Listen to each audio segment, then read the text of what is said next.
Diseñado el mobiliario que durante el año 92 podrá utilizar el visitante de la Exposición Universal. Para hacer competitiva la relación calidad-precio, los responsables de la Expo han decidido que estos diseños podrán ser instalados en otras ciudades, además de en la muestra universal. Algunos de estos elementos están inspirados, aseguran sus autores, en símbolos sevillanos.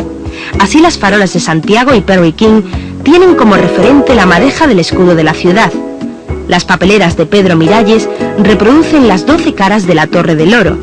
Las maceteras diseñadas por el grupo BTS se inspiran en la tradición alfarera sevillana, mientras que las fuentes de Nacho Lavernia y Daniel Nebot recuerdan las siluetas de las chimeneas de la Cartuja. Se han buscado elementos de funcionalidad, innovación y flexibilidad, y en general se ha tratado de realizar formas simples y de mantenimiento mínimo.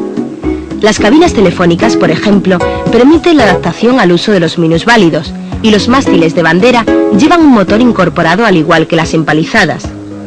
La posibilidad de fabricación nacional, la proyección internacional y la viabilidad a corto plazo fueron algunas de las condiciones impuestas por la organización de la Expo para el diseño de estos elementos de mobiliario urbano, realizados en su mayoría por autores valencianos y catalanes.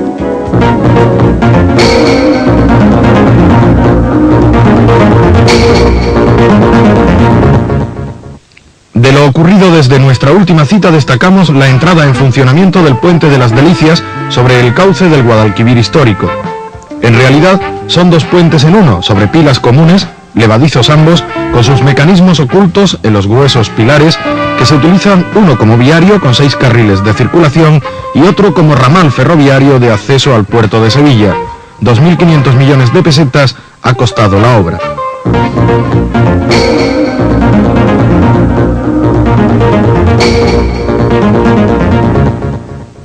En el recinto de la Expo, Galicia empezó a construir su pabellón, un edificio de 4 plantas con una superficie total de 2.300 metros cuadrados, que costará alrededor de 500 millones. El interés gallego por la muestra universal ha propiciado la aparición de una revista, cuyo número 0 le enseñamos, que está dedicada íntegramente al proyecto de esta comunidad para la Expo y para el 92.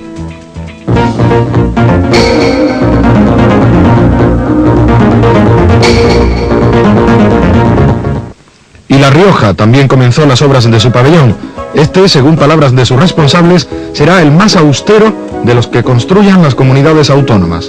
Costará 250 millones, se construirá de arenisca y cristal fundamentalmente y albergará lógicamente una bodega de vinos de Rioja, aunque los famosos caldos no serán los únicos protagonistas del pabellón.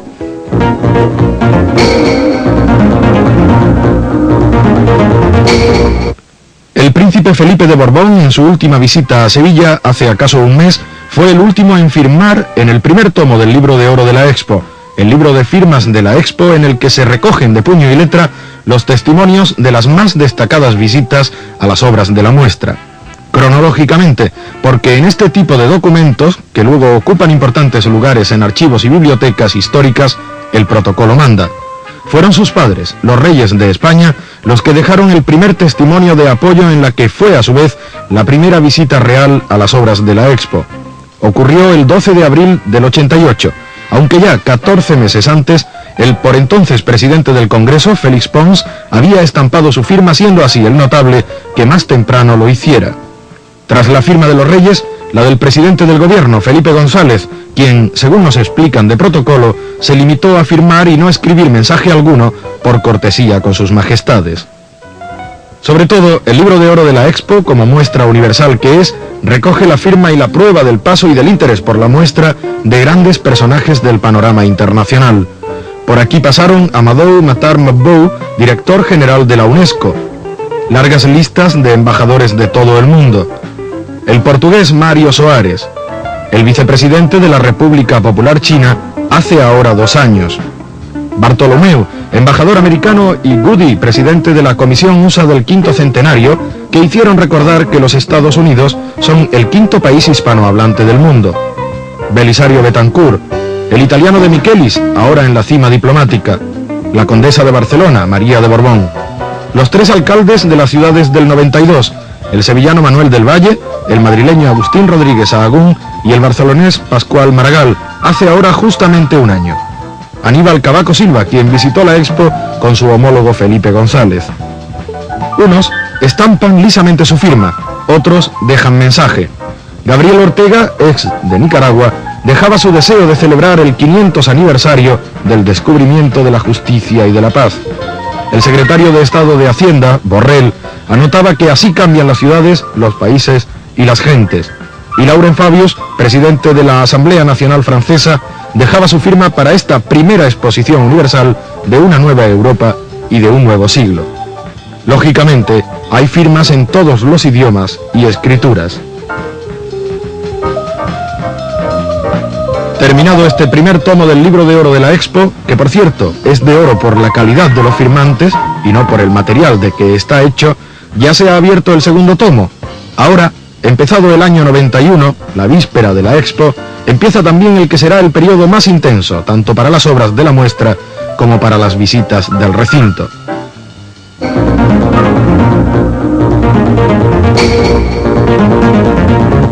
La llegada al trono de la monarquía borbónica supone, a comienzos del siglo XVIII, la puesta en marcha de un programa de recuperación económica del Estado que no estaba precisamente boyante. Para ello debían conocerse los recursos naturales de que disponía el Imperio español, y esto se pensó hacer, entre otras cosas, realizando expediciones científicas a América. Estas expediciones estaban pensadas como viajes de exploración a territorios desconocidos, con un carácter fundamentalmente práctico. Pequeños grupos de investigación partían a distintos lugares del imperio para hacer inventarios y desarrollar allí una actividad determinada. El objeto era claro: evaluar los recursos naturales de los dominios americanos para ver qué productos podían ser explotados desde el punto de vista económico. Estos programas de exploración no fueron al final el remedio económico que de ellos se esperaba, pero sí un éxito científico, ya que se dieron a conocer numerosas especies botánicas y animales desconocidas o no descritas hasta entonces. El primero de estos viajes ha sido objeto de una exposición celebrada recientemente en el Jardín Botánico de Madrid. Uno de los principales impulsores de este jardín, el sueco Per Löffling, figuraba como botánico de esta expedición que partió desde Cádiz en 1754. Löffling era discípulo del más importante botánico del siglo, su compatriota Linneo. El primer asentamiento de la expedición fue Cumaná, y sus resultados más positivos y tangibles fueron los libros de Löffling titulados Flora Cumanensis e Ictiología Orinocensis. Las descripciones del científico sueco eran complementadas por los dibujos de Carmona y Castell. Plantas, peces, aves, reptiles y mamíferos fueron descritos e inventariados. Algunos de ellos, que ahora nos resultan familiares y que incluso han llegado a aclimatarse al continente europeo, fueron en su día sorprendentes hallazgos. Algunas de las láminas, dibujadas por los citados Carmona y Castell, recogen animales como la iguana, el manatí, el oso hormiguero, el caimán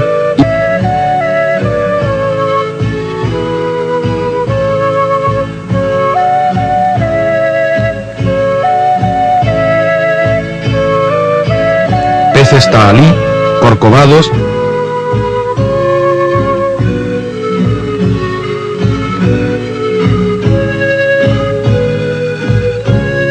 el chapín,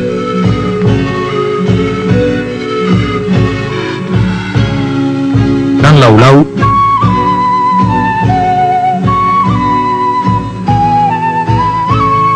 la perca, el caribito,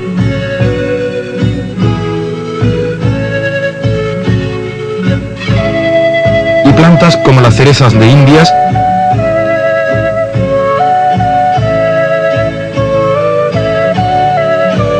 anonas varias,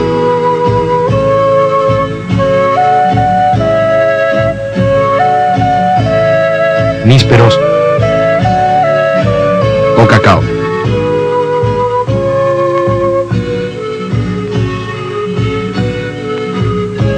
La labor de los viajeros resultó tan ardua que muchos murieron en las tierras exploradas, como le pasó al propio Loefling, muerto en el Orinoco y enterrado, con vestidos y peluca, a la sombra de un naranjo. El grueso trabajo que dejó tras de sí en tan solo un par de años fue notable.